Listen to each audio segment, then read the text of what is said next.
Hozirgi kunda davlat organlarida fuqarolar bilan ishlash tobora, ya'ni ko'proq qiyin bo'lib bormoqda. Sababi aslini olib qaralganda huquqiy savodxonlikni yetishmasligi va qanaqadir shantaj, noxolis tanqid, tuhmatlar bu huquqiy savodxonlik deb qaralishi oqibatida mana shunday holat yuzaga kelmoqda.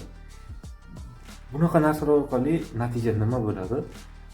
Davlat fuqarolik xizmati yoki davlat organ xodimlari o'z ishini qilishi o'rniga qanaqadir isbotlash yoki zarur materiallarni yig'ib rahbariyatiga buni tushuntirish holatlari ko'paymoqda. Natijada o'zining ishini qila olmaydi. Bu aniq. Ikkinchi navbatda biz bilamizki,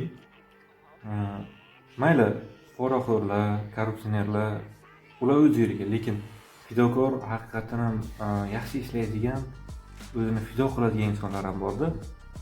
Mana shu insonlar ham как будто qonuniy yechim topib, qonuniy asoslar orqali bir ish qilganda ularga nisbatan faqat tanqid, qonuniy hal qilinmaydi bu narsalar. Faqat tanqid, tuhmatlar orqali hal qilinadi.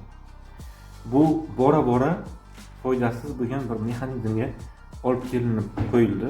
Sababi bekorga bir kishini sen unday qilding, sen bunday qilding. Masalan, o'zim holatimni ham xuddi shunday. Men sudda yutib chiqadigan bo'lsam, ana fuqaro o'sha yuqori turuvchi organga boradi, mana shu yurist bunday qildi deb yoki rahbariyatga keladi.